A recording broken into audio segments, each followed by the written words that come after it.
எனக்கு ஒரு கேள்வி என்னன்னா, இவன் நல்லா தான் சாப்பிட்டான், விலை உயர்ந்த ட்ரெஸ் தான் போட்டான், ஆனா அவனும் மதிக்கிறான்.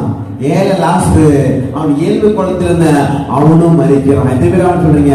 என்னதான் பிரியாணி சாப்பிட்டாலும், என்னதான் சாப்பாடு கொஞ்சமா சாப்பிட்டாலும், ஒரு காலகட்டம் வரும்பொழுது எல்லாரும் மறிக்கிற சூழ்நிலை வருகிறது. நான் சொல்கிறேன், கிறிஸ்தவர்கள் இந்த பூமியில கண்ணை மூடும் பொழுது பரலோகத்துல கண்ணை திறக்கப்பட வேண்டும். இந்த பூமியில கண்ணை மூடும் பொழுது பரலோக கண்ணை திறக்கப்பட வேண்டும். யார் நரகத்துல போகக்கூடாது. நரகம் வேலையான ஒரு இடமா இருக்கிறது. நரகம் இடமா இருக்கிறது. நரகம் ஒரே ஒரு சொட்டு தண்ணிக்காக ஏறி கொண்டிருக்கிற இடமா இருக்கிறது. நரகம் ஒரு வேதனையான இடமா இருக்கிறது. உங்க பிள்ளைகள், நானோ, என் பிள்ளைகளோ, நம்ம சபை மக்களோ யார் நரகத்துல போகவே கூடாது. நரகம் ஒரு வேதனையான இடமா இருக்கிறது. நரகம் ஒரு சொட்டு தண்ணீருக்காக ஏங்கி கொண்டிருக்கிற இடமா இருக்கிறது.